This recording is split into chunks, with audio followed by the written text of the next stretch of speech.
Boa tarde. Escutamos anteriormente sobre o caminho do Calvário. E Jesus recebeu nesse caminho o auxílio do Cirineu. Nós estamos num ponto mais elevado do espetáculo, lembrava o padre David, né? A humilhação pública de Jesus na sua via dolorosa. E eu pensava, neste momento difícil da vida de Jesus, apareceu alguém, mesmo que involuntário, vamos dizer assim, né? A princípio, né? A princípio involuntário. Eu me recordei da parábola que Jesus uma vez contou, onde um pai pede ao seu filho que vá a um dos seus filhos, né? Porque são dois, que vá trabalhar na sua vinha, no campo.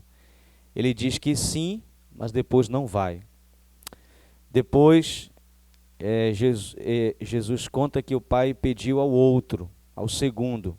Ele disse não, mas depois foi trabalhar na vinha e no campo. E Jesus perguntou aos interlocutores, qual dos dois fez a vontade do pai? Respondeu o segundo, aquele que disse não, mas fez. Eu pensei que talvez esse Cirineu, a princípio involuntário, porque estava passando por ali, talvez não quisesse, mas acabou carregando a cruz de Jesus e acabou sendo necessária a sua presença, a sua ajuda naquele instante, tendo visto que o Salvador não teria conseguido chegar até o Calvário, como nós ouviremos agora. É bom quando a gente precisa e aparece alguém assim, né? Mesmo que às vezes involuntário. Mas o fato é que nos momentos mais difíceis da nossa vida, quando todos, ou quase todos, como foi o caso de Jesus, se vão, sempre aparece um Cirineu. Eu fiquei prestando atenção nisso. Sempre tem alguém, né? Talvez certamente enviado por Deus para nos ajudar a carregar a cruz.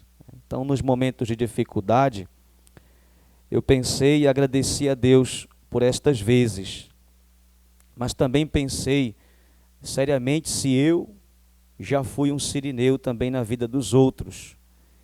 E vi que sim, algumas vezes. Todavia também houveram omissões.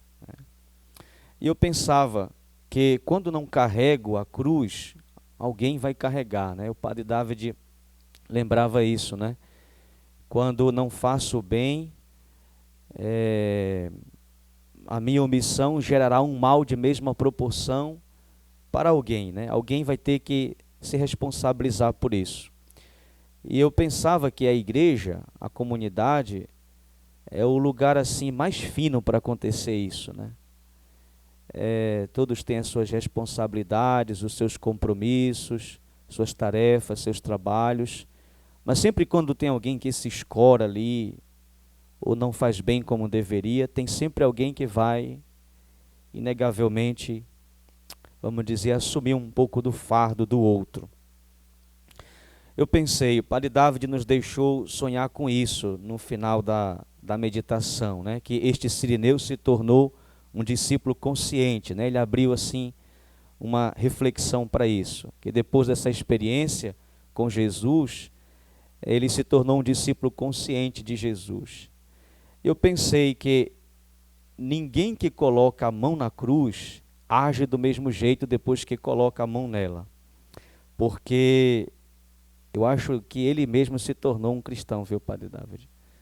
Porque ninguém que coloca a mão na cruz age do mesmo jeito, fica do mesmo jeito, né? Porque o caminho do Calvário, ele é um caminho formativo. Não é só um caminho geográfico, né?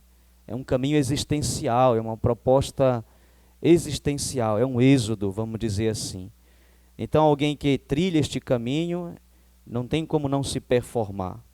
A cruz é a escola dos discípulos. Tanto é que todos os discípulos, mais cedo ou mais tarde, tiveram que passar pela mesma experiência também. Muito obrigado.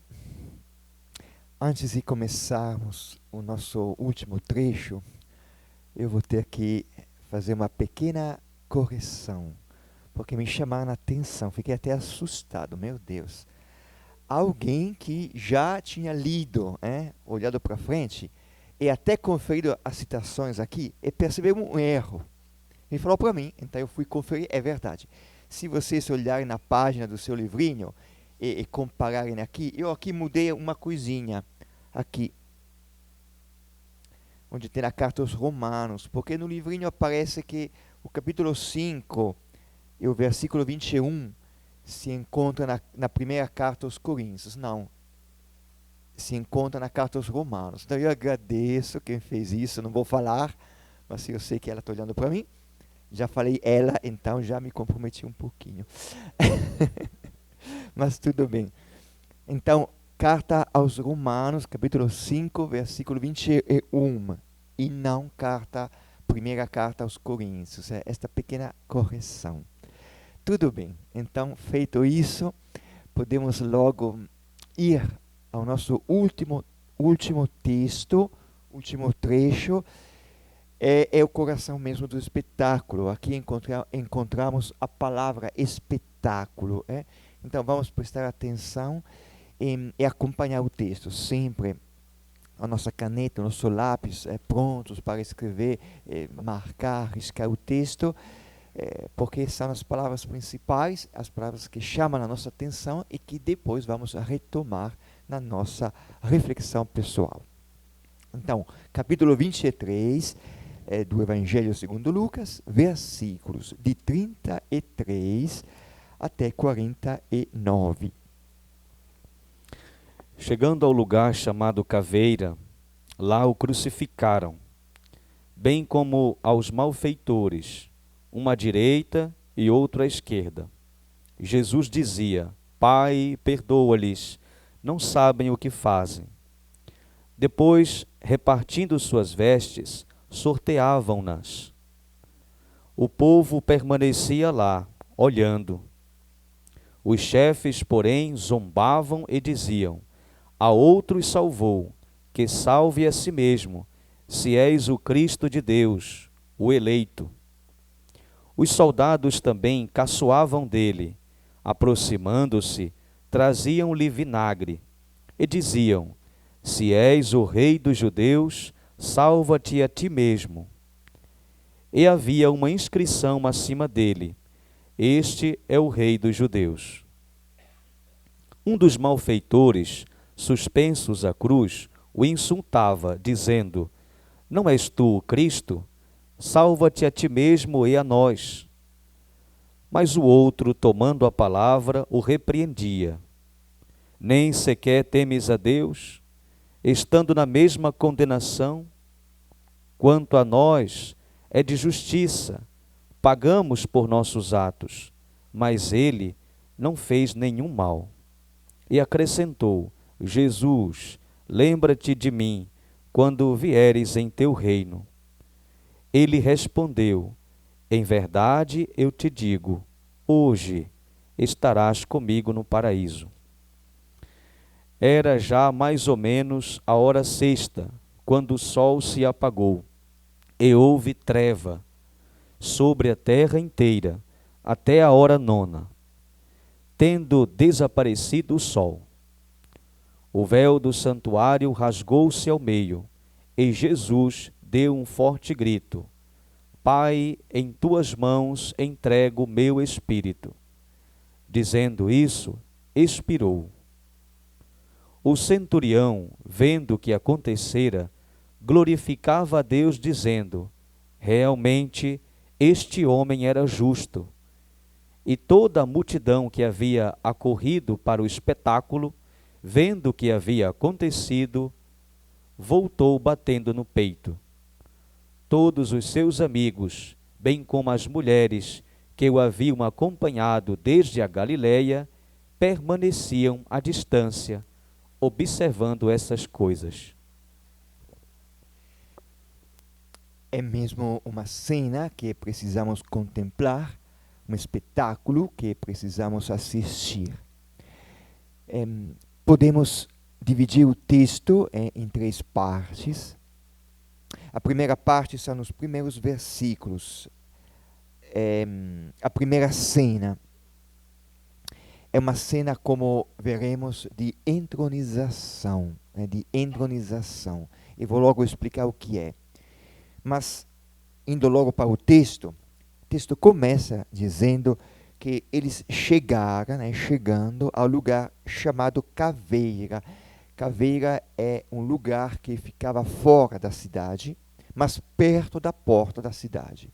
E justamente os romanos escolheram este lugar porque, ficando perto da porta da cidade, todos os que passavam por lá pudessem ver esse espetáculo. Ou seja, como nós já falamos, pudesse ver o que aconteceria àqueles que ousariam desafiar os romanos. Então, chegaram nesse lugar, chamado Caveira, e lá Jesus foi crucificado, bem como os dois malfeitores. Um à direita e outro à esquerda. À direita e à esquerda. No Evangelho, nós lembramos que uma vez, dois dos discípulos de Jesus, Tiago e João, chegaram até Jesus e pediram para eles poderem sentar à direita e à esquerda de Jesus no seu reino. E agora aqui, neste momento em que Jesus é crucificado, e nós encontramos uma inscrição do Rei dos Judeus, à direita e à esquerda de Jesus, nós encontramos dois malfeitores. Então, esses dois textos, o texto dos discípulos pedindo para poderem sentar à direita e à esquerda, e o nosso texto cria como que uma identificação entre os malfeitores e os discípulos. Os discípulos querem sentar à direita e à esquerda de Jesus, à direita e à esquerda de Jesus estão dois malfeitores. E o que significa essa identificação? Significa, por um lado, que todos os discípulos também são malfeitores. Ou seja, todos nós acabamos na vida fazendo o mal, mesmo sem fazer grandes coisas às vezes, mas sempre acabamos fazendo o mal. E, por outro lado, essa identificação significa também que todos, até os malfeitores, até aqueles que acabam fazendo o mal, até eles podem se tornar discípulos. E esta colocação, inclusive, é interessante porque, ou seja, a colocação dos dois discípulos à esquerda e à direita de Jesus, é interessante porque nos leva a pensar também que a humanidade toda pode ser dividida em dois grupos. Todos, eu falei, pensando bem, com sinceridade, olhando para a nossa vida, todos podemos reconhecer que somos, ou fomos, já fomos malfeitores, já fizemos o mal, porque o mal vem de dentro de nós, como nós destacamos, mas há pessoas que, mesmo fazendo o mal, reconhecem o mal que fazem. E aí pedem a Deus a graça para se converter, para que a vida seja diferente. Por outro lado, há pessoas que, ao contrário, fazem o mal, mas não reconhecem. São malfeitores que não percebem, já se acostumaram ao mal que fazem. Assim como nós vemos no nosso texto, um dos dois malfeitores, afinal, ele reconheceu: nós é de justiça, nós fizemos o mal, então está certo, mas ele não fez nada de errado. Então tem pessoas que reconhecem o mal que fazem, e reconhecer o mal é muito importante. Saber ver, enxergar, ser sensível ao mal que nós podemos fazer. E, por outro lado, há pessoas que, ao contrário, não reconhecem, fazem, e repetem, e se acostumam, e justificam, e mentem, é a culpa dos outros. E aí acaba continuando fazendo isso. Então, aqui temos um lugar, a caveira, onde Jesus foi crucificado, os dois malfeitores, que representam toda a humanidade, ao lado de Jesus, e Jesus no meio. Jesus no meio. Na época de Jesus, nós sabemos que não existia um celular.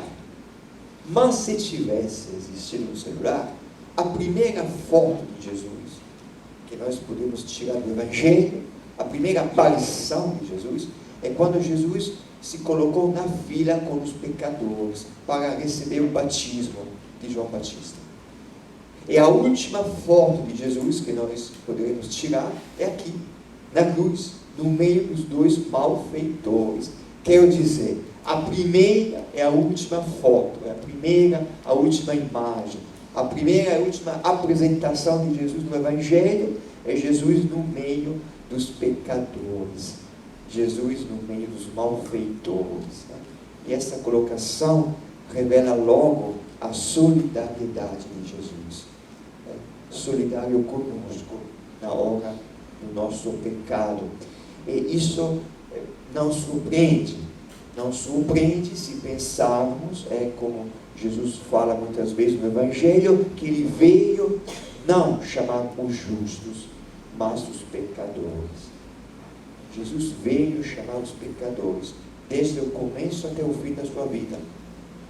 Não veio chamar os que estavam bem, mas os doentes. Veio procurar os que estavam perdidos. Então, do começo ao fim, Jesus foi coerente, sempre no meio dos pecadores, no meio dos malfeitores, solidário, em busca dos homens que se perderam, em busca dos pecadores. E depois desses detalhes, o Evangelho coloca as palavras de Jesus, que são palavras de arrepiar.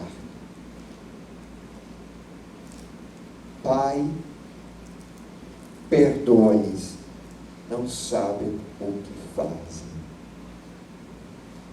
Não sabem o que fazem. Muitas vezes acabamos fazendo mal, malfeitores, sem nem saber o que estamos fazendo, sem nem ter consciência de quanto mal faça o mal. Quantas pessoas, até entre nós, sofrem ainda hoje por causa de uma violência, de um sofrimento que receberam, que sofreram quando crianças. Às vezes, as pessoas podem fazer o mal, machucar, ser malfeitores, e não ter consciência de quanto mal, das consequências que deixam na vítima que sofre o mal. Mas o que mais arrepia aqui é justamente a palavra perdoa. Perdoa. Vimos tudo aquilo que Jesus já sofreu, insultos, acusações, espancadas, castigos, flagelos, carregou a cruz agora e não estava dando conta, e Jesus, olhando para aquele povo, aqueles soldados, o que é que ele pensou? Pai, perdoa. Pai, perdoa.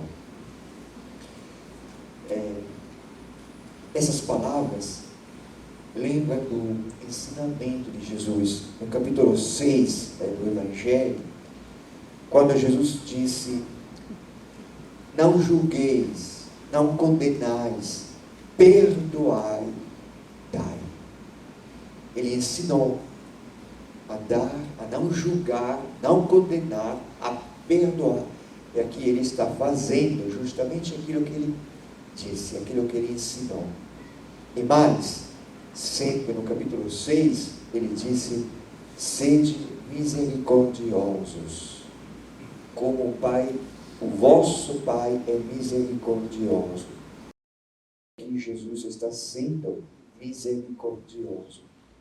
Amai, disse, vossos inimigos. Fazei o bem aos que vos odeiam, e sereis filhos do Altíssimo. Do Altíssimo. E aqui Jesus é verdadeiramente o Filho do Altíssimo, porque nessa hora ele está perdoando, amando os seus inimigos. Mesmo porque Jesus sabe muito bem que Deus não tem inimigos. Deus tem filhos. Às vezes filhos que se perdem, mas não deixam de ser filhos, né? Então, aqui Jesus está agindo como um pai. É o filho que, vendo o que o pai faz, ele também faz a mesma coisa. Sejam misericordiosos como o Pai vosso, e ele é misericordioso. Não julgueis, não condeneis, perdoais, e ele perdoa. E nós vemos aqui quem é Deus. Olhando para Jesus, Deus é Deus que responde ao mal com o bem. É o Deus que perdoa. Perdoa sempre. Porque mais do que isso, até perdoou os que estavam condenando, crucificando o seu Filho Jesus. Enquanto as religiões normalmente condenam o pecador, o cristianismo, a religião de Jesus Cristo, o Deus de Jesus Cristo, mostra que Deus não condena ninguém.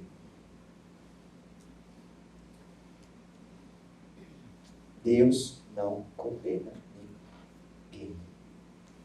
Se não condenou os que estavam crucificando Jesus, o que mais poderia condenar? Esse perdão, essa misericórdia, esse Deus é o Evangelho, é a boa notícia. É por isso que todas as vezes que a gente está sentindo medo de Deus, a gente tem que olhar para a cruz e se lembrar dessas palavras. Será que Ele vai me perdoar? Olhando para a cruz, nós encontraremos Jesus, que olhando para nós, de novo, mais uma vez, dirá: Pai, perdoa, não sabem o que fazem, eu te perdoo, nem sabias o que tu fizeste. Somos nós que nos condenamos uns aos outros. Deus não condena. E logo depois, o Evangelho conta que tirar as suas vestes, a sua roupa, tiraram tudo de Jesus. Mas ao mesmo tempo, foi o próprio Jesus que deu tudo. A veste, a roupa, é sempre um símbolo também da dignidade da pessoa. Tirar tudo quer dizer a dignidade dele. Deixar sem nada. E, no mesmo tempo, foi o próprio Jesus que deu tudo. Porque nós sabemos, ele não só foi entregue, ele se entregou. Ele deu tudo. Todos esses detalhes que eu acabei agora de destacar, descrevem a primeira cena que eu chamei de uma cena de entronização. Coloquei até na slide. O que significa uma cena de entronização? É uma cena que descreve o rei no momento em que ele toma posse do seu trono. Antigamente, o rei escolhido, quando ele tomava posse do seu trono, o que ele fazia? Ele era circundado pelos seus amigos, a sua corte, ele falava, julgava os seus inimigos e depois seguia a execução do juízo. Aqui é a mesma coisa. Jesus é o rei dos judeus, que agora está tomando posse do seu reino, o seu trono é a cruz. Ao lado dele, a sua corte, os seus amigos, os malfeitores, o juízo sobre os seus inimigos, que normalmente os reis acabavam com os inimigos. Jesus perdoa o seu juízo e a execução, a entrega das vestes. Então, é uma cena paradoxal de entronização. E agora nós vamos para a segunda cena, que é propriamente o espetáculo Nós vimos a palavra espetáculo lá no versículo 48. Essa palavra, a raiz dessa palavra, a palavra espetáculo é a palavra teoria. Teoria. Que vem do verbo teoreu, que significa assistir um espetáculo, contemplar. E essa palavra, teoria, o verbo teoreu, no nosso texto se encontra 3 vezes. 3 vezes. A primeira vez, aqui, o povo permanecia lá olhando aqui. O povo permanecia lá assistindo ao espetáculo. Aqui a palavra teoria, teoria, o verbo. E depois se encontra, de novo, no versículo 48. E toda a multidão que havia corrido para o espetáculo, para a teoria, tendo visto, aliás, vendo, ou seja, tendo assistido ao espetáculo, mais uma vez. Então, é uma palavra que destaca que é mesmo um espetáculo.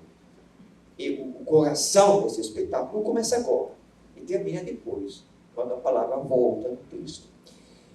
Bom, quem são os protagonistas de Jesus? Os malfeitores, os chefes, os sacerdotes, os escribas, o povo, a multidão, os soldados. E nessa segunda cena, nós encontramos, eu gostaria de destacar isso primeiramente, nós encontramos um refrão. Qual é o refrão? O seguinte: a outros salvou, que salve a si mesmo, se é o Cristo de Deus. Salva-te a ti mesmo e a nós. Salva-te a ti mesmo. Salva-te a ti mesmo. Salva-te a ti mesmo. É um refrão. 3 vezes volta essa expressão. Os chefes, os sacerdotes, zombavam, diziam essas palavras a Jesus. Os soldados também, e um dos malfeitores. Salva-te a ti mesmo. Eu gostaria de refletir um pouquinho sobre essa expressão, antes de entrarmos na cena. O que significa salvar a si mesmo? Salvar a si mesmo é fazer o que todos nós fazemos. Nós sempre procuramos salvar a nós mesmos. E tentando salvar a nós mesmos, nós sempre acabamos sacrificando os outros. Salvar a si mesmo significa cuidar de si, se preocupar consigo mesmo, sobreviver. Mas às vezes, para fazer isso, para sobreviver, para eu me salvar, eu preciso sacrificar os outros. De muitas formas. Pensem até em Pedro, quando foi descoberto perto da fogueira. Para se salvar e não ser identificado, ele disse: eu não conheço. Ele entregou Jesus. Ele sacrificou Jesus. Mas também, para salvar a si mesmo, eu posso sacrificar os outros de muitas formas. Eu preciso de um recurso, por exemplo, eu, não sei, político, eu posso desviar um dinheiro porque eu preciso e sacrifico os outros, que serão privados dos recursos que... Ou também, de uma forma muito simples, até banal, dentro de casa, sobrou um pouco de comida. Mas eu estou com fome. Eu não penso no meu irmão, na minha irmã, eu como logo. Pensando em mim mesmo, para salvar a mim mesmo, eu sacrifico, eu deixo os outros sem comida nesse caso. Ou seja, é o que acontece sempre, de muitas formas. A gente, para se salvar, acaba sacrificando os outros. E por que a gente faz isso? Por que a gente faz isso? Por que acontece isso? Na carta aos Hebreus, há um trecho que nós precisamos lembrar, que agora eu vou ler, no capítulo 2, na carta aos Hebreus, nós lemos que Jesus participou da mesma condição de carne e sangue, ou seja, Jesus foi homem como nós, a fim de destruir pela morte o dominador da morte, isto é, o diabo, e libertar os que passaram a vida toda em estado de servidão, pelo temor da morte. Ou seja, a carta aos Hebreus, nesse trecho, está dizendo que todos nós homens vivemos a nossa vida escravos do medo da morte. Porque a gente tenta se salvar sacrificando os outros? Porque nós temos medo de morrer. Para eu viver, tenho que dar um jeito. E às vezes, dar um jeito significa prejudicar os outros, sacrificar os outros. Os romanos, antigamente, tinham um ditado que dizia o seguinte: mors tua vita mea.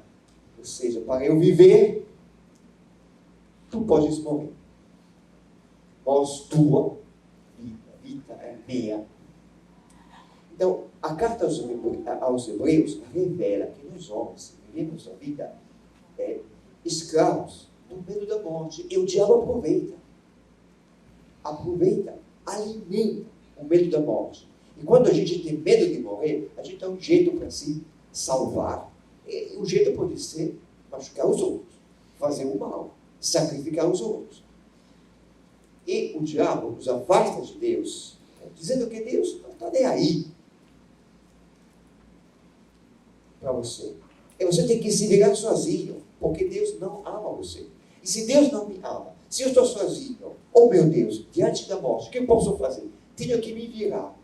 E o jeito que a maioria dos homens encontra para se virar, o que é? Acumular. Eu já sou rico. Já repararam que os ricos querem ser sempre mais ricos? Nem tem tempo para gastar tudo que tem. Mas, pensa, a gente nunca sabe. Pode acontecer que eu um dia precisar. Então, começo a acumular.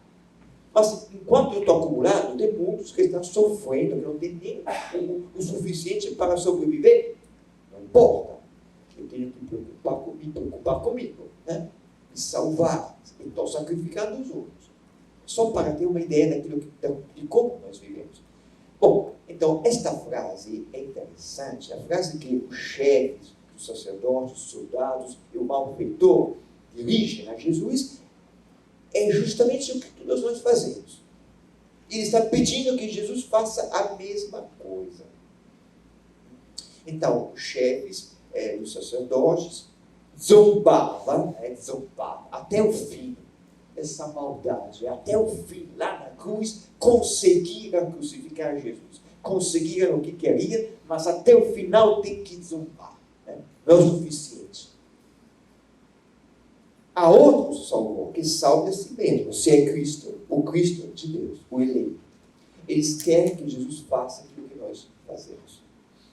Ou seja, eles querem que Jesus se salve. Ou seja, desça da cruz e acabe com todo mundo. É aí sim que eu vejo o eleito, o Cristo. Mas Jesus não desceu da cruz. Não descendo da cruz, Jesus mostra que Deus não é o que nós pensamos que seja. Deus não se salva sacrificando a gente. Deus se sacrifica para dar a vida a nós.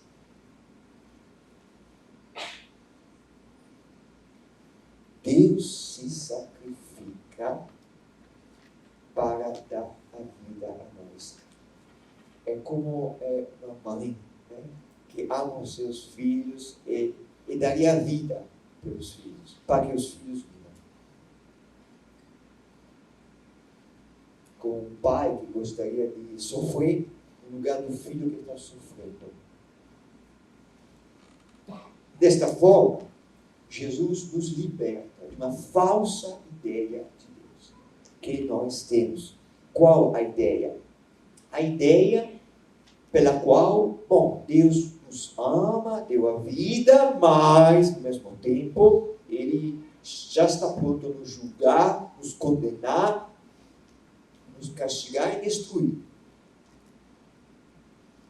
Não, Deus aqui se revela como um Deus que, antes de machucar os homens, aceita ser crucificado. se sacrifica sem se salvar. Quem estuda um pouquinho, não sei, filosofia, ou simplesmente escuta a cultura, mergulha na cultura. Às vezes nós somos acusados, até pessoas que acham graça, Deus é uma invenção dos homens. Quem inventaria um Deus desses? Eu posso inventar a Deus, imaginar que eu sou imperfeito, eu sou fraco, Deus é o Todo-Poderoso, Deus é sim, é o perfeito. Mas quem chegaria a imaginar um Deus que escolhe morrer na cruz, se sacrificando para que eu possa viver?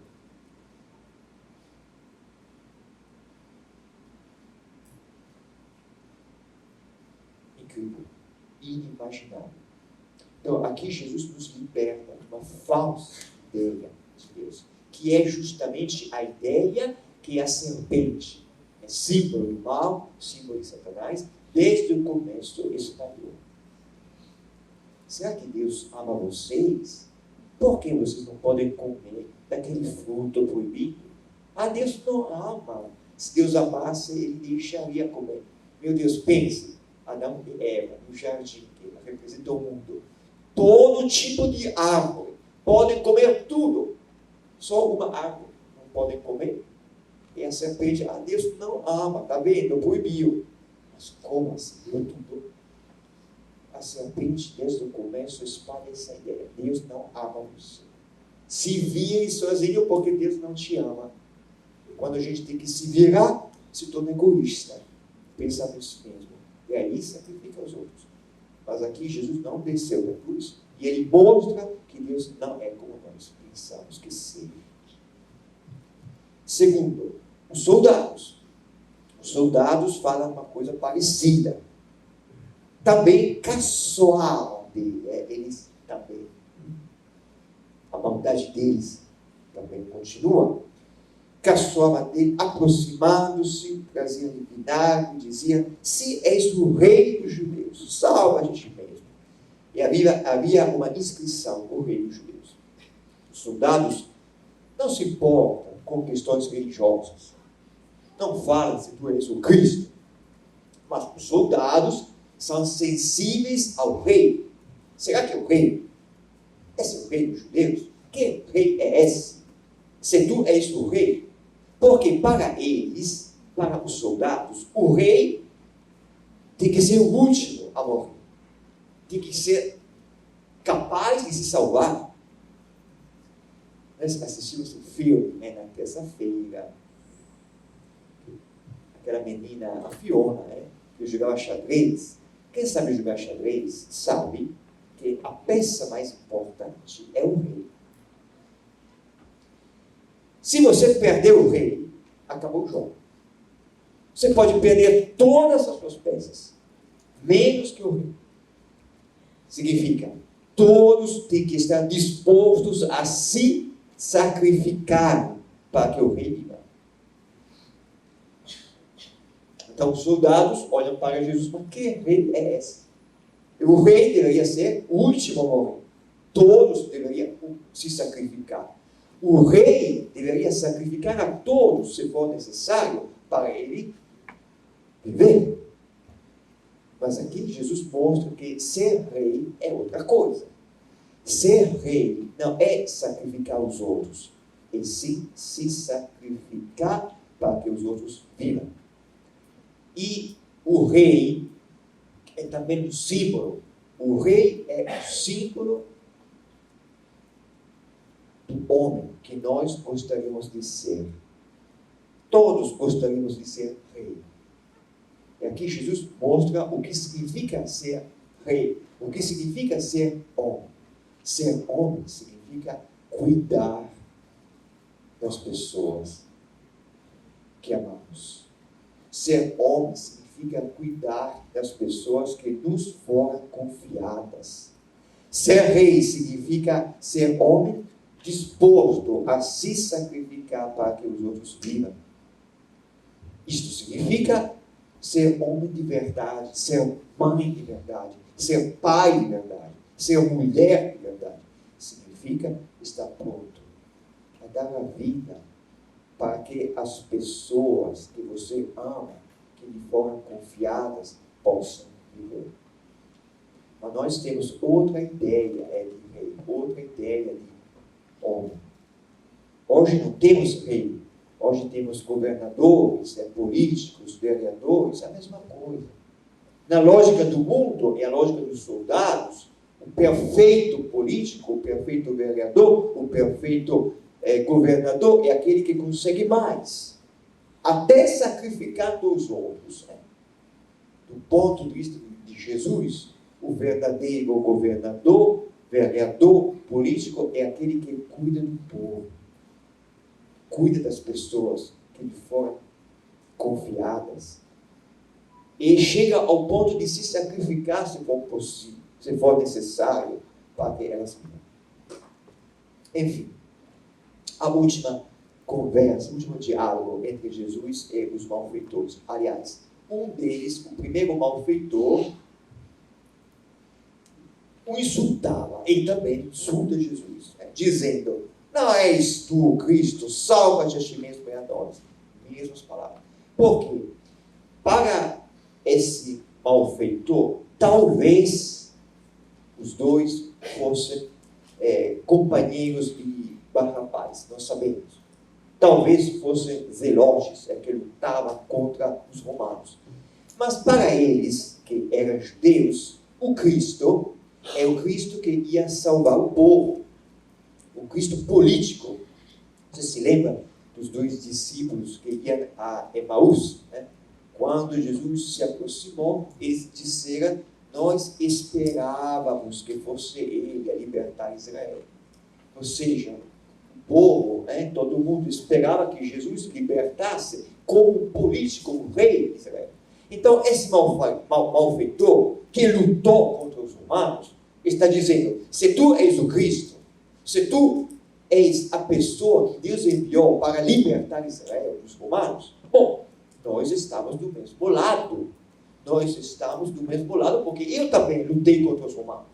Então, salva a ti mesmo e a mim também. Somos amigos contra os romanos. O outro malfeitor, ao contrário, o repreendia. Essas palavras são lindas, inesquecíveis.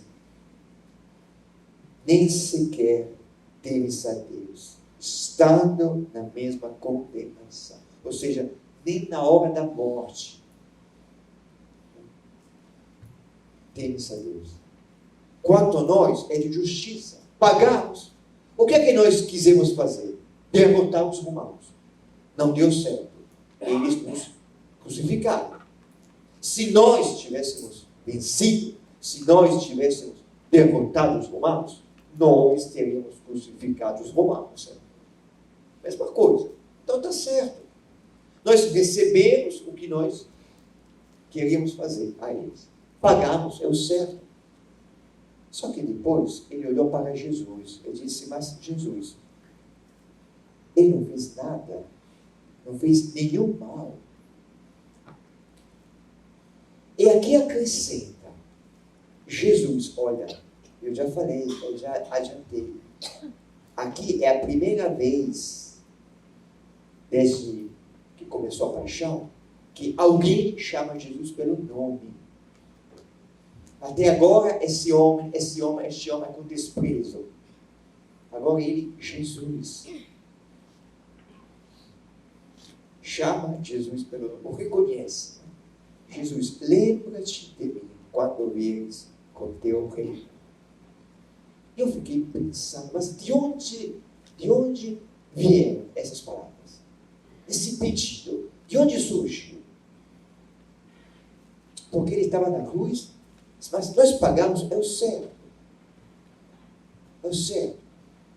Nós pagamos pelo mal que fizemos, mas ele não fez nenhum mal. Então, por que ele está aqui? Por que ele está aqui na cruz se ele não fez nada de mal? E nessa hora, eu penso, a resposta que esse malfeitor encontrou é a seguinte: ele está aqui para estar comigo. Ele está aqui para estar comigo. Ele veio em busca dos pecadores. Ele veio buscar os homens perdidos. Nessa hora da morte, todos somos perdidos. Crucificados como malfeitores, somos pecadores. Jesus não veio buscar os pecadores. Então Ele está aqui para estar comigo, para estar ao meu lado, para que na hora da minha morte eu não me sinta abandonado e sozinho. É por isso que Ele está aqui. E aí, Ele pode acrescentar: se Ele está aqui para estar comigo, será que eu posso estar com Ele? Lembra-te de mim quando vieres com teu reino. E Jesus confirma: em verdade eu te digo, hoje estarás comigo no paraíso. Na primeira carta aos Tessalonicenses, falando da vida eterna, São Paulo usa uma expressão lindíssima, que eu nunca esqueço. São Paulo escreveu: o que é a vida eterna? Estaremos para sempre com Jesus. Estaremos para sempre com Ele. E se nós amamos Jesus, mesmo com todas as nossas falhas que temos, se nós amamos Jesus ao longo da nossa vida, pensar que estaremos para sempre com Ele é muita alegria. É muita alegria.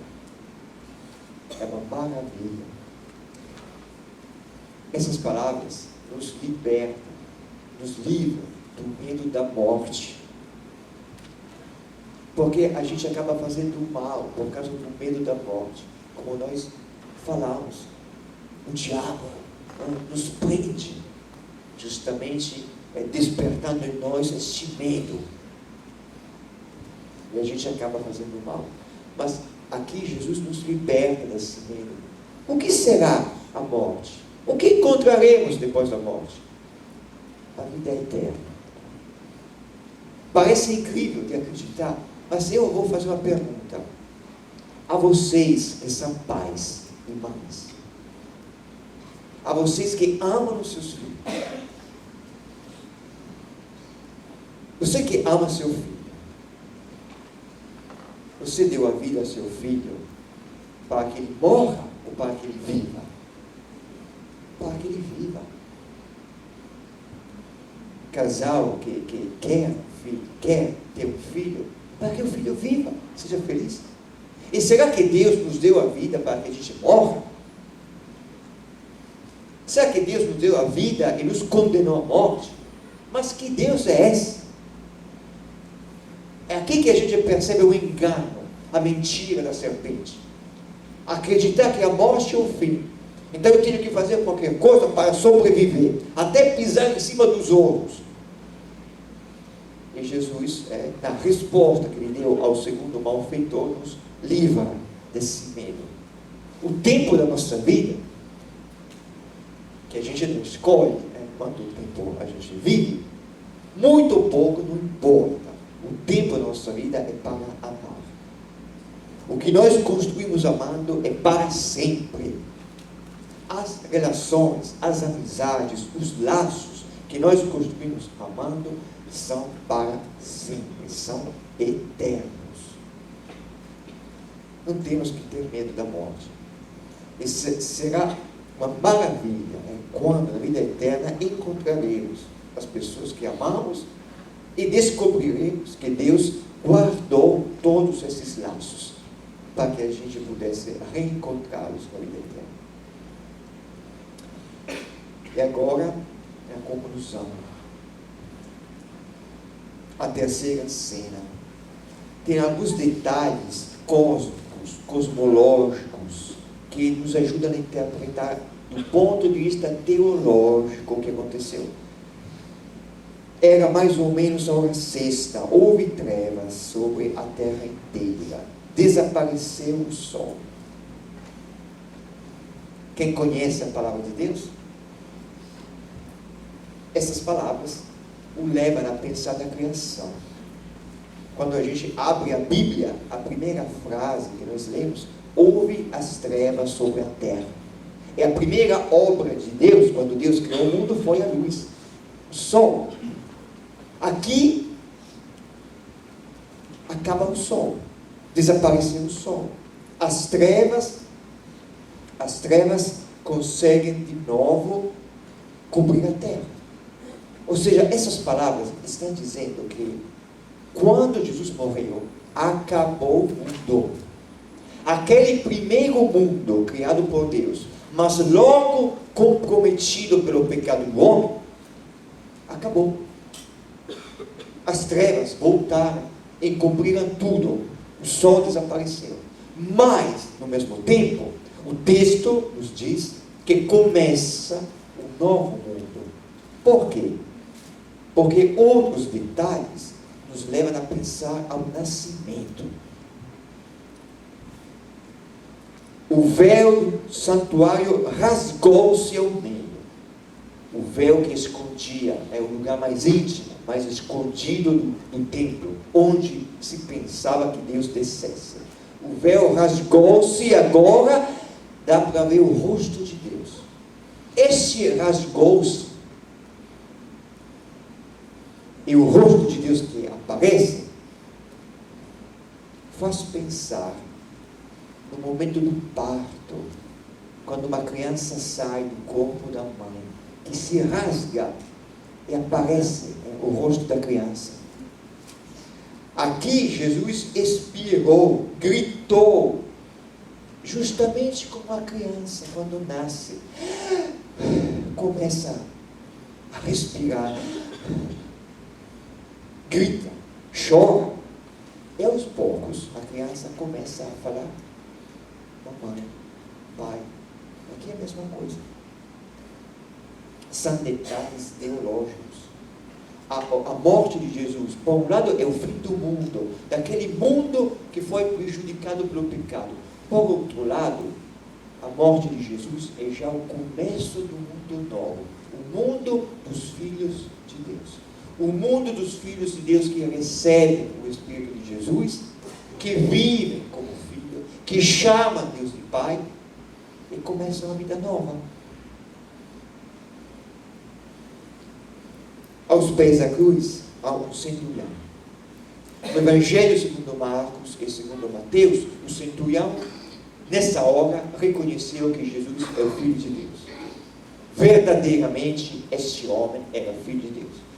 No Evangelho segundo Lucas, o centurião não fala que Jesus é Filho de Deus. O centurião fala que Jesus era justo. Realmente, este homem era justo. Por que essas palavras? Porque quando Lucas escreveu o seu Evangelho, ele se dirigiu aos cristãos da terceira geração. O que significa? A primeira geração são os cristãos que conheceram Jesus. A segunda geração é a geração dos cristãos que não conheceram Jesus, mas conheceram os que tiveram conhecido Jesus. A terceira geração é a nossa. É a geração das pessoas que não conheceram Jesus e não conheceram as testemunhas primeiras que conheceram Jesus. E Lucas tem um problema. Ele tem que ajudar esses cristãos da terceira geração a reconhecer a presença de Jesus. Onde é que eu posso ver Jesus hoje? Os primeiros cristãos viam Jesus de cara. A segunda geração não via Jesus, mas via Pedro, via as mulheres que foram ao sepulcro, via Paulo, via os que tiveram conhecido Jesus.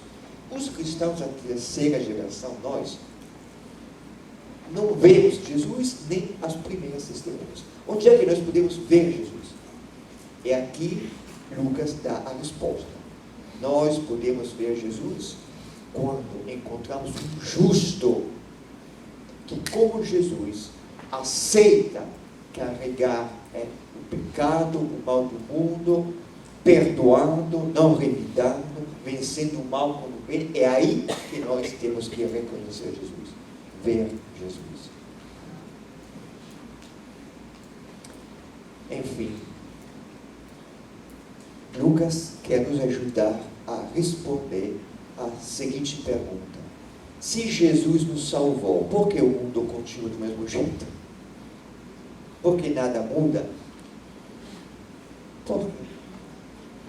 Na verdade, Lucas está dizendo, tudo muda a partir do momento em que nós, acolhendo o Espírito de Jesus, aceitamos viver como Ele.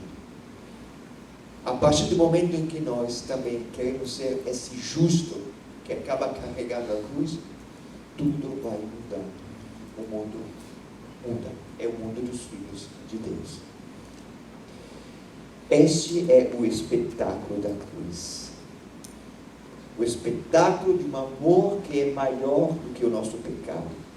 O espetáculo porque não desistiu diante do nosso pecado. É o espetáculo de um amor que é maior, mais forte do que a morte, porque não desistiu de nos amar, nem na hora da morte. E o texto encerra-se dizendo que todos batiam no peito e voltaram para casa. Eu gosto de pensar que entre esses homens que voltam para casa havia também Adão. Adão, o primeiro homem que tinha fugido, se afastado da casa, depois do pecado, se escondido, com medo de Deus.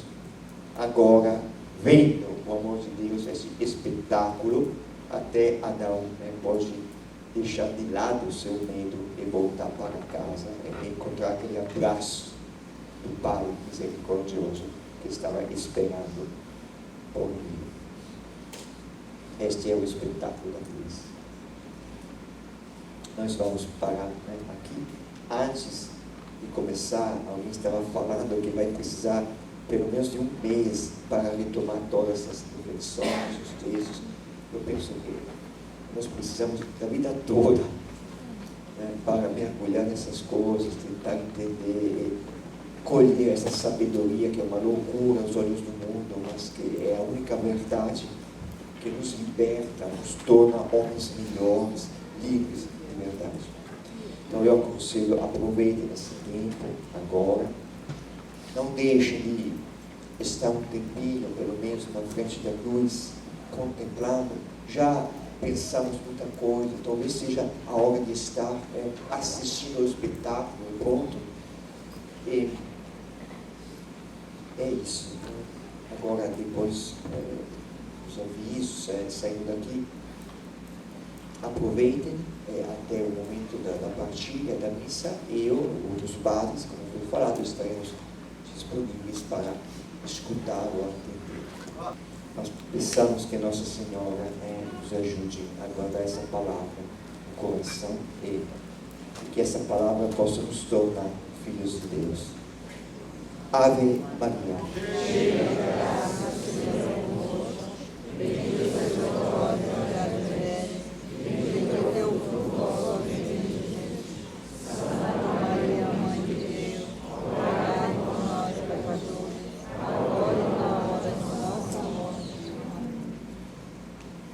Então vamos logo aproveitar esse silêncio. Quem quiser procurar os padres, sabe. Boa noite.